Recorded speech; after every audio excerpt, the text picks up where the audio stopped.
Hey folks, welcome back to another video. These are two Valkyrie carbs. This is number 4, I believe. It's hard to read as Roman numerals here, but this is most definitely number 3.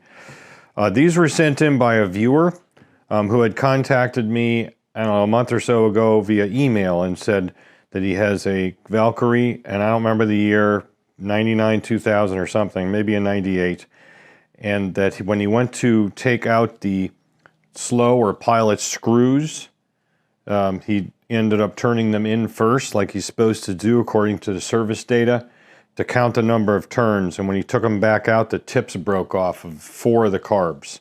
These are 2 of those 4.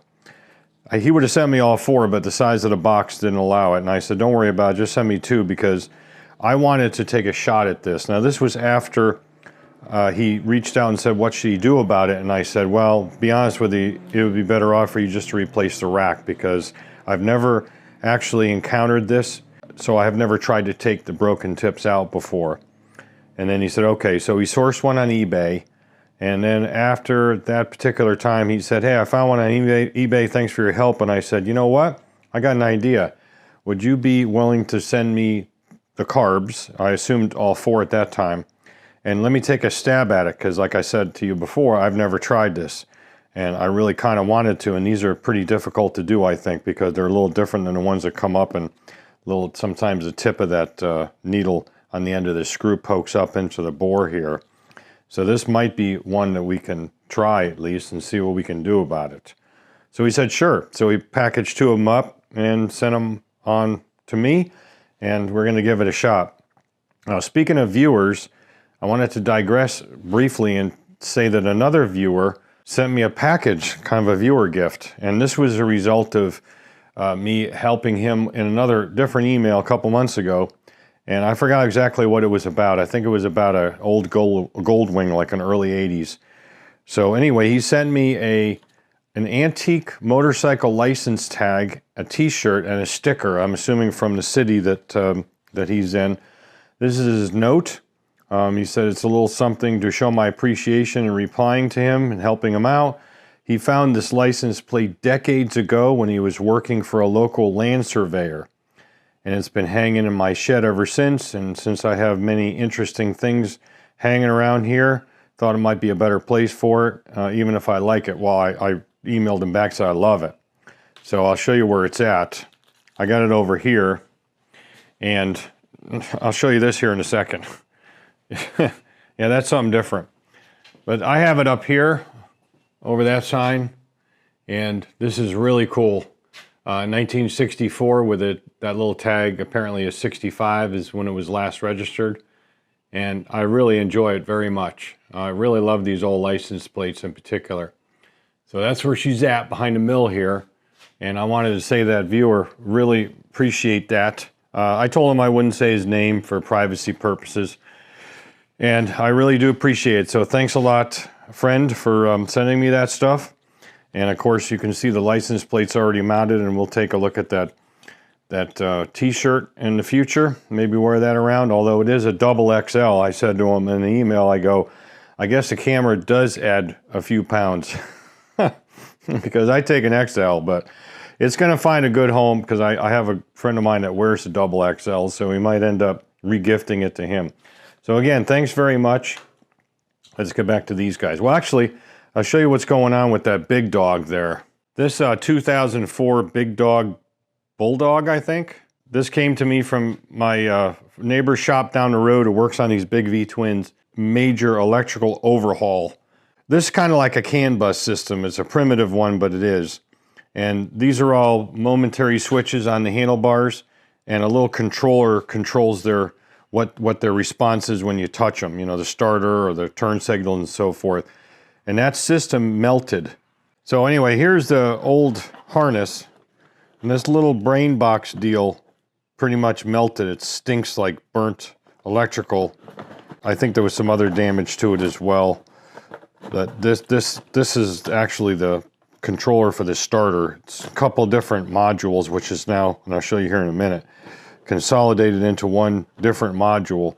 I'll show you what it's called on the literature. It's an RIP kit, whatever that means. Rest in peace, I don't know. And so that's the part number. And this is for this unit, a Bulldog Mastiff chopper. And so we went ahead and did that for my neighbor friend down the road, because he's stacked. He's got a crap load of work. Every lift is tied up, and he's getting ready for Daytona. He wants to bring some bikes up there to sell. That little scooter job that I did, I have a video up on. That belongs to him. And when I went and delivered it, he's like, oh, I'm so backed up. And I said, well, if there's something I can help you with. And he immediately said, I got some right up your alley. So this is what happens when you put a new system in like this. It ends up like that. So you have a main module and a little MOM module, whatever that means. It's kind of like a relay pack that turns everything on and off. And in main power, we reuse the breaker. And see, what happened was, the reason why it melted, the owner, or maybe they did it at a show or something, had the LED light package put on it, you know, that hokey crap. And they did a half-ass job hooking the power up to the battery. And when they did that, it caused very poor connections at the battery. They essentially just had the bare wires wrapped around the battery terminals.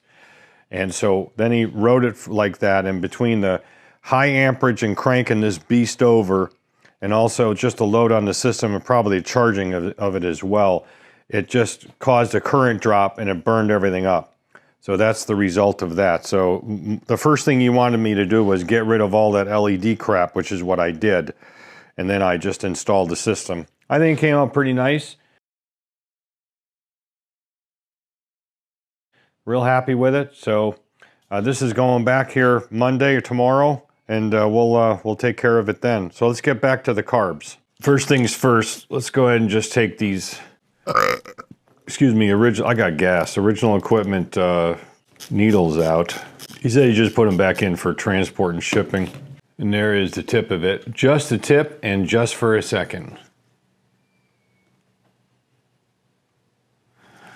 Now here's the other one that's coming out of this one that's labeled, I guess, 4 or 6, I don't know. So I'm gonna make sure I make a note of that, because I wanna have in my mind how much of this tip is broke. Now I'm assuming that this is the one that came out of that. He seemed pretty meticulous about that. But I guess it doesn't matter ultimately, because we're just gonna have to try to get them out anyway. But that's pretty significant. Now these are original needles, obviously. That generally wouldn't happen with original needles, but the reason why I bring it up is with aftermarket needles, if they're the wrong length and you jam them in there and that little taper goes into there, these can easily twist off and then tip remains in there. But that's not the case with these, because they're original. So again, he went down inside with it and then bottomed it out. I don't know how hard he cranked on it. That could be part of it. And then backed it out, and this is when it happened. I don't really know why that would have happened, besides there's crud up inside here, and that crud is what bound that thing up. I guess there is a way you can force the crap out of it and tighten it up so much that they get jammed in there, but I don't think he did that. I'm going to get a little container to put these small parts away, and then we're going to try to zoom up into each of these little bores here and see what it looks like. All right, so you can see down deep inside there, that hole is obviously not open. And you can see a little brass down in there, so that's the tip of it.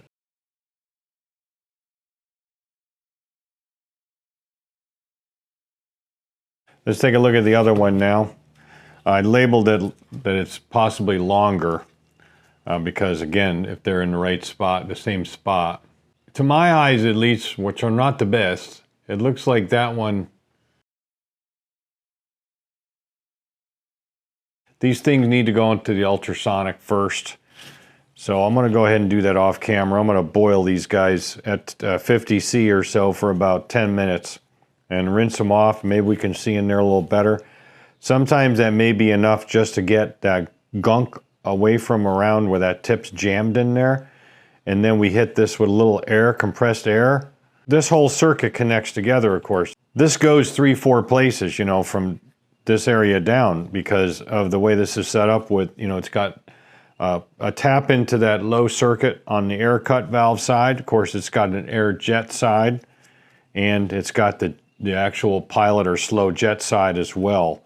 So we'd have to block those off and just hit it with some, the nice thing about it, we can hit with some air kind of directly into it, because if you see right there, it's very close to where that tip would be broken off inside there. It's kind of hard for me to see it. I think it's a little forward toward the front of the opening of the carb on the intake side, as far as that brass piece stuck in there. But since we can get a kind of a direct angle at it, we may be able to just hit it with some air pressure and have it pop out. That would be the first thing I'd try. But again, we need to get these clean and get them hot first. So let me go do that and we'll come back.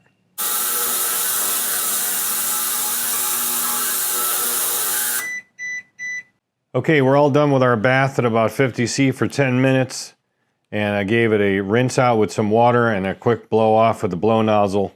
And when I was rinsing it out with water, I put a water stream in the end here, and I got water coming out that standoff for the slow screw. And I went, what the hell?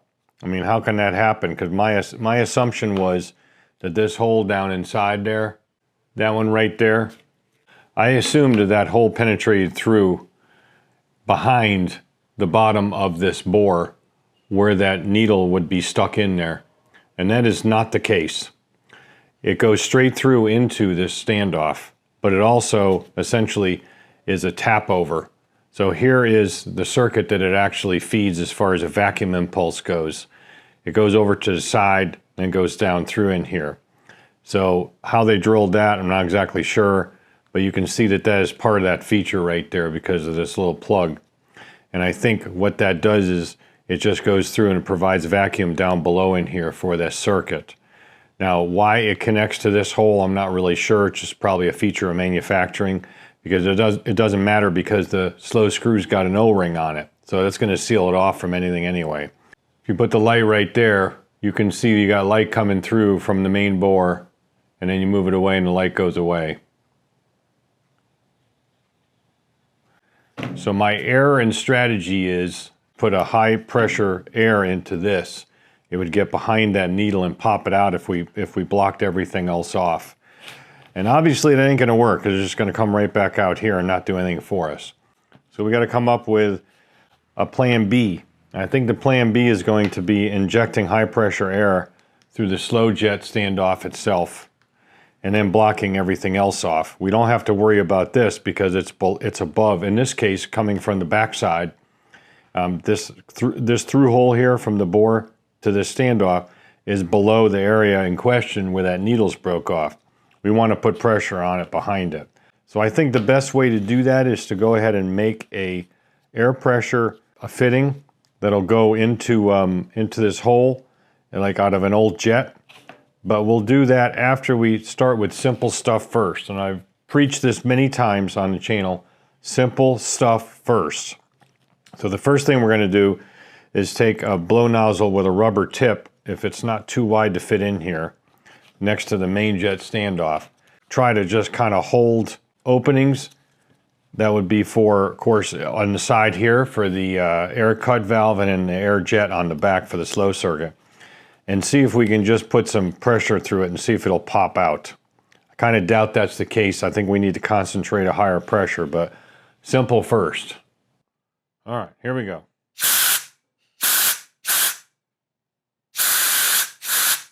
It's just really hard to hold it.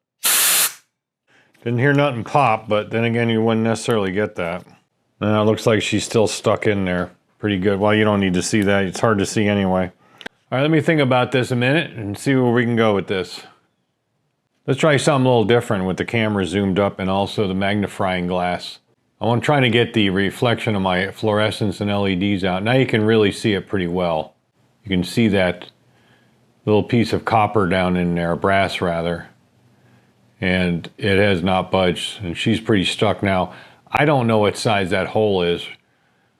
As a last resort, I might turn around and try to figure it out, because it is deeper into that hole, and then try to use a small drill bit. But you know, using a drill bit on something like that, a little teeny drill bit, it's a twofold challenge. The first fold challenge is brass is a little bit harder than the aluminum, so it's undoubtedly going to walk, and it's undoubtedly going to create some damage to the surrounding aluminum of that hole. And it's a pretty critical port, or at least the size of it for the design of the carburetors for the slow circuit. The other side of it is you break a drill bit off in here and it's good night Irene.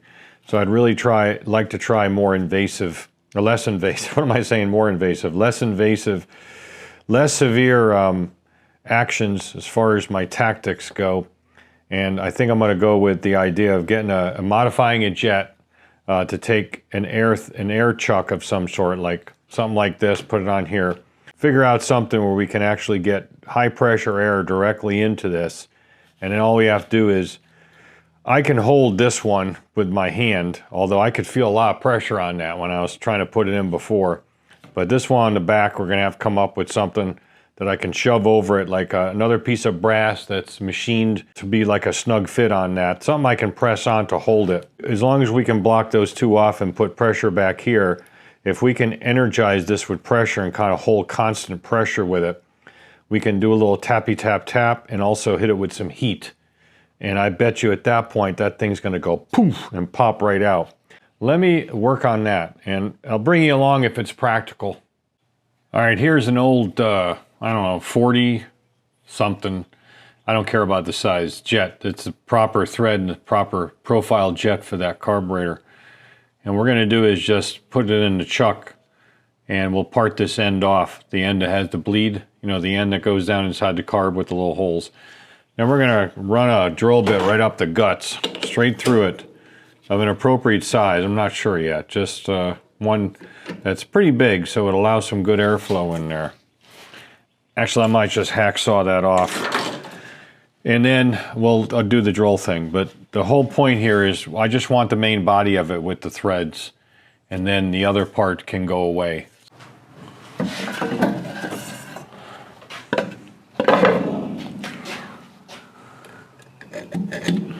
I need a new blade.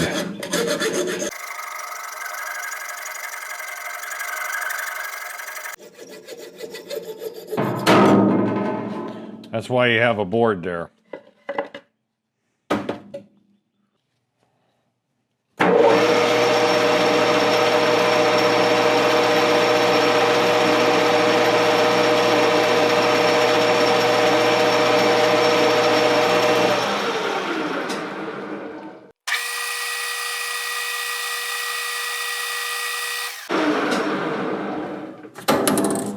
No reason to be uncivilized about it. Might as well use the center drill. This is a number 32 drill bit. I think that size-wise is going to do us pretty well. Whoa! Well, see, that's what happens when you try putting the drill chuck in with the quill of your tailstock too far back, because it didn't allow it to seat. So now we're in. You know, this thing can only go back up to about 1.5 inches on the quill measurement there, and then anything further when you try to put that in. Normally I notice that, but I must be off today like any other day.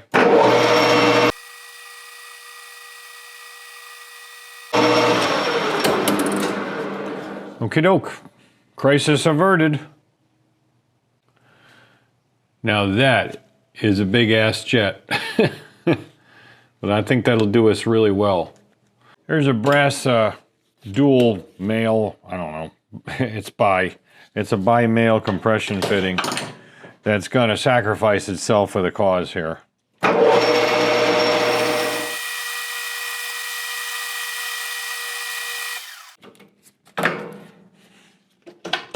Try that.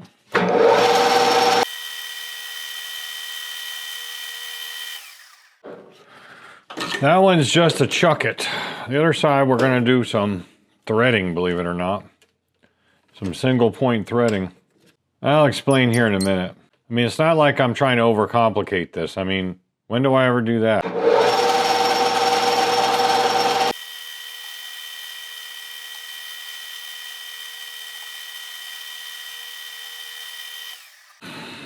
We got to get this down to 3/8, 0.375.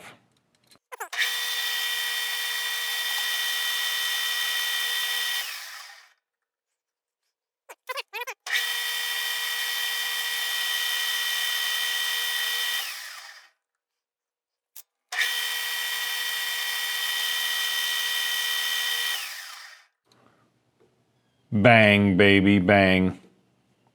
Close enough at least. 376. If you don't believe me, I'll give it to you sideways. There you go. 376, 377. 220, 221, whatever works.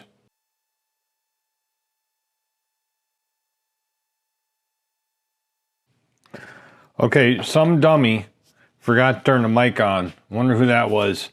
So let me explain what I'm making here. This is just a typical air chuck. I want some control over this. As far as I can tell, these are 3/8 24. Now, I originally set the machine for 28 for some dumbass reason, did a scratch pass, then realized my error and reset it for 24. So we're going to be doing is screwing this on. Now, I'm not certain it's a 3/8 24. I know it's 3/8, but 24 I don't know, and this thing ain't in the greatest shape, so it is binding up somewhat. I'm not going to cut it anymore because I just want it to seal up pretty good. We can always use some pipe dope, you know, not pipe dope, the pipe sealer, or even some Teflon tape. Make sure the seal's in here. I don't care. As long as it's got a pretty good seal, we're good. But I didn't have anything even remotely close to that existed to thread in here, so I had to make something. So that's what we did here. And then this brass piece is going to solder into a piece of pipe. That's an old KZ900 Z1 and KZ1000, early KZ1000, you know, for the front brake, where it goes from the rubber hose to the steel line to the caliper. And we're gonna, I already cut that off, the ends off, that is the flared ends. We're gonna use that to go into here. And then the other end of that steel hose is gonna go over to the jet we just made. So that's the plan here. Since we already got this one pretty much done, let's go ahead and move on. Like I said, the audio got screwed up because I forgot to turn it on. Oh, somebody forgot to turn it on, but that's the part right there. Anyway, you get the picture. Let's adapt and overcome and just get it done.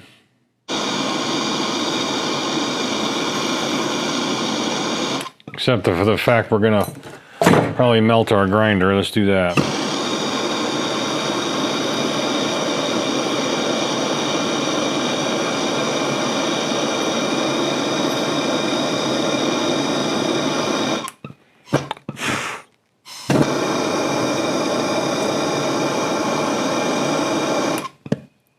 All right, that'll work. I did the suck test on it, and it does hold. It's a good seal.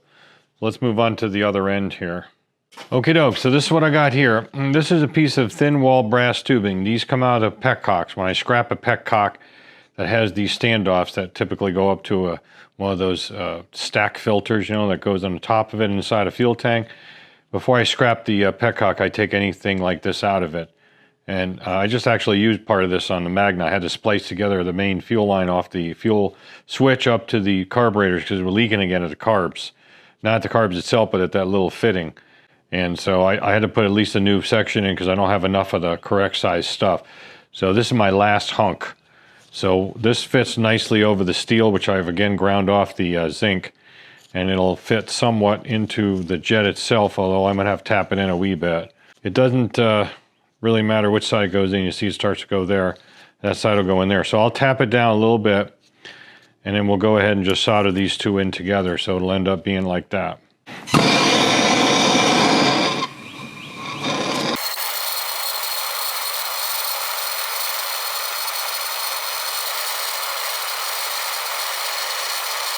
I got to be a little more careful with this one because the thread's on this end, so that should suffice. We've had some developments here, which I'll go into here in a second, but these are the parts that I came up with to try to back blow this little piece out of here. So I already have it screwed into the port, as you can see right here, as far as the standoff for the slow jet goes. On the back side here, I forgot what I said before, but it's actually this guy right here, which is the air jet for the slow side.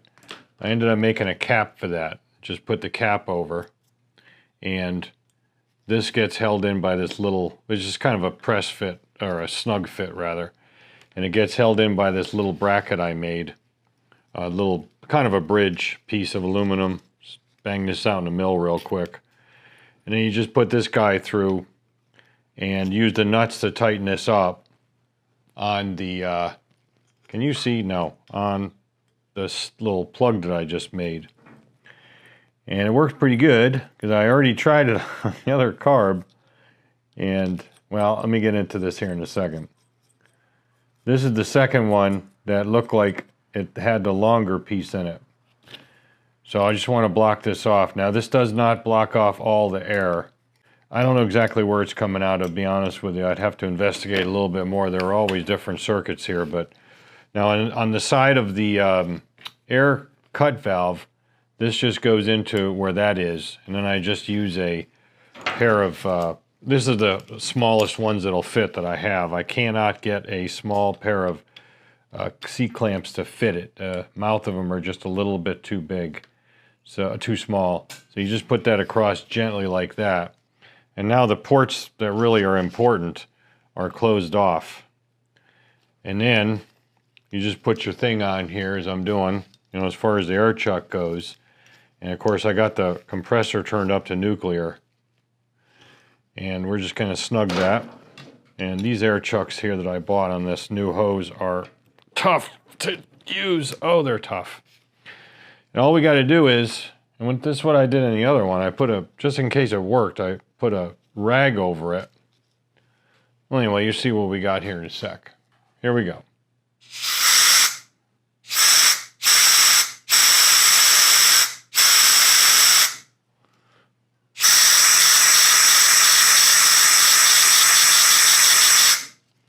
And it worked.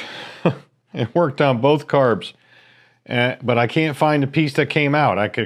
We could clearly see it in there, but whatever was in there is gone. And I'll show you that up close here in a second. Actually, I'll do it right now with this one, the first one I did. There's definitely nothing down in there. We'll also take a pin gauge and we'll shove it down inside there to verify, so you don't think I'm jerking you around here. That's bullshit. That's not true. All right, I'm all over the freaking page on this. I got to kind of organize myself here and kind of clarify things, because the one I just showed you, this is the first one I did, and this is the one I just did.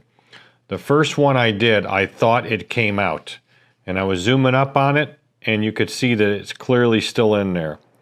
So this is the one that you just saw me do. Remember, I had the towel over top of it. And what I'd like you to do is I'll zoom up and look right there. It looks like a little black mark, a little mark of dirt. But if you put a light on it, you see what that is? That is the tip when we got it out. I just noticed it when I'm like, what the hell? Doesn't look like we've done anything. So that one is absolutely open.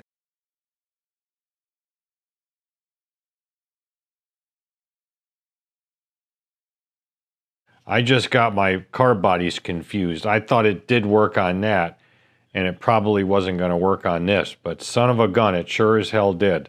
So I'm real happy with that. So let's go back to this one now. This is the longer one, obviously, of the two of these fuel screws.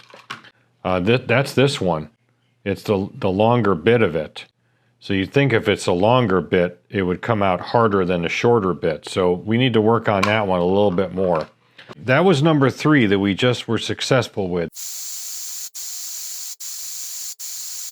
Now that one's still stuck. Now naturally, we don't want to go all cray-cray with this for obvious reasons.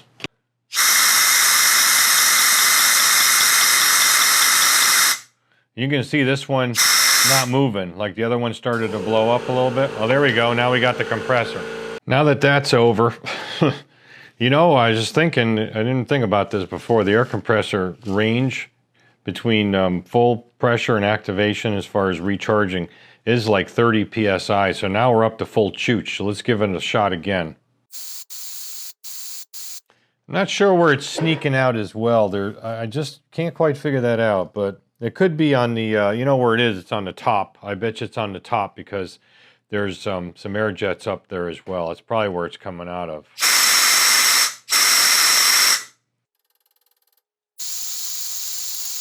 But we're on the right track. I mean, we're basically at batting 500 right now. Let's see if we can get up to 1,000. I know exactly where it's coming out of, and shame on me for not recognizing this before. It's those 3 or 4 tiny holes that are just on the inside or right at where the butterfly closes. Those for the transition, I'm not going to get into that right now. But I should be able to reach up in here with my finger. I just tried it really quick and block those off. I don't think there's any other practical way to do this. I mean, I could take this shaft out, but I mentioned that earlier. I thought I might have to, but I'm going to try not to if I can. Let it rip. Oh boy, that hurts. I'm going to end up giving myself an injection injury. We got to come up with something else. That's a lot of pressure going through there. Let me think on it a minute. I went ahead and just unhooked the spring so this thing ain't fighting me, so it stays open. I can hook that back up easily. It just wraps around and hooks back in a little tang there. These vice grips ain't the best, but how about some long reach vice grips with a piece of tire tube stuck to the inside of it? Try to get in here and squeeze against those holes. I tried it before with just these pieces of hose that are on here. I used it to clamp off some hose. Let's see what this does. See if we can close them off some. It's better. Now that one is stubborn. It's weird too because it's the shorter of the two, which kind of is, yeah, who knows though, it may have just gotten really jammed in there. So, well, I'll try a little bit more wiggling around. There we go. That's putting some damn pressure in there.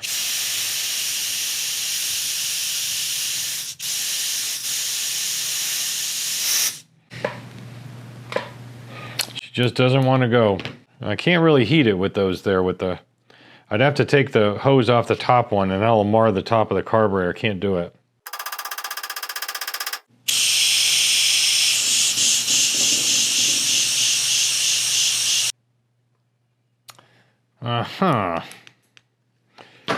All right, I replaced the tube on the top, this guy, with a piece of copper from an old copper head gasket. I'm gonna go ahead and heat this. I don't think we're gonna get enough heat wicking through on the bottom there to cause any problems with the rubber. Unfortunately, I can't put the towel up there, so...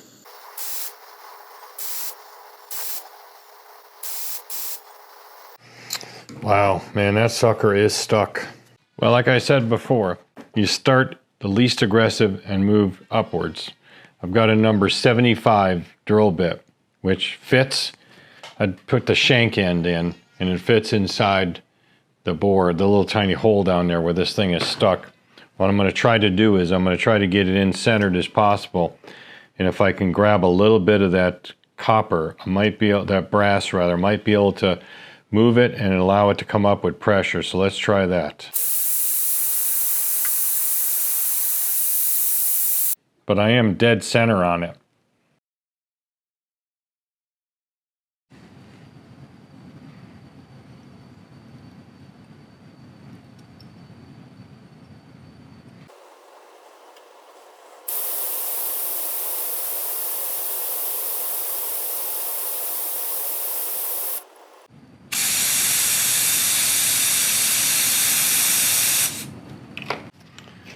This is a mix of 3-in-1 oil and PB Blaster. See if we have any luck with that. That's the reason why the PB Blaster can, the aerosol went out in it, so I just drilled a hole in the side of it and put it in there.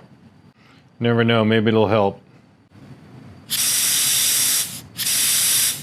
Now I can see it bubbling a little bit.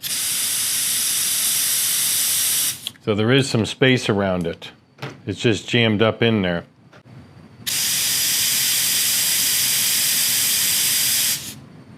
All right, folks, you're gonna hate me because I got this one out, but I didn't capture it on film. I don't know if you know this or not, but I record on my phone, and this thing was like at 3%. And I had to charge it, so I brought it in the house on the high current, high amperage charger, and I came back out here and said, let me try one more time. So I just hit the air on it, and nothing happened. But then I took the torch, and I heated it on this side. And I heated it on this side. And while I was doing this side, I had the air to it. And all of a sudden it just went whoosh, and it almost blew the torch out. And I went, what the hell? And then I turned the torch off and realized that that sucker was open. We most definitely have ignition. This is what it looks like. And there we are. We are open just like the other one.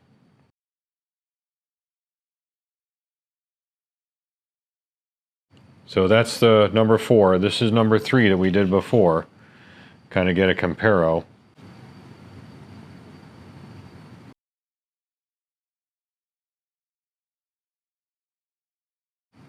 That one is obviously open. And now so is this. And no worse for the wear. I took a pin gauge. Turns out it's a 29 thou, I'm sorry. 29 thou, I don't know what that is in metric, I'll have to look it up. And I can put a 29 thou pin gauge down in it, it fits snugly into that hole as just a guide. And I did this one, remember, we didn't do any aggressive drilling or anything on this, and it fits exactly the same. So that hole is most definitely not affected by this. So I'm real happy about that, and it looks nice and clean. And I don't know what happened to the piece that came out. It's very fiddly to get in here, but when you do, you can see that it's got very little clearance, like it just fits in. So it kind of stands up on its own, and that's a good fit, and it's the same fit on the other one. We're done. So yeah, I'm sorry I didn't capture that. That would have been kind of fun to capture, and I can't find the piece. I think I mentioned that. I don't know where it went. It was probably so small that it just went poof. But yeah, we got her taken care of, so I'm real happy about that. And these carbs most definitely can be put back into service. So maybe he'll send me the other 2. I'll do them off camera. If I can get all 4 of them repaired for him, then he can have a complete rack, another complete rack. And then maybe even use these, you know, or sell them to somebody that's got a California bike or something, because it's got all the fittings for it if they want to go that route. Anyway, that's all I got for you on this video. So we'll go ahead and wrap it up. Any questions, comments, concerns, put them in the comment section. If you want me to do some work like this for you, you can reach out to me at the email that I'll put below here. As always, don't just repair, restore. We'll catch you on next video.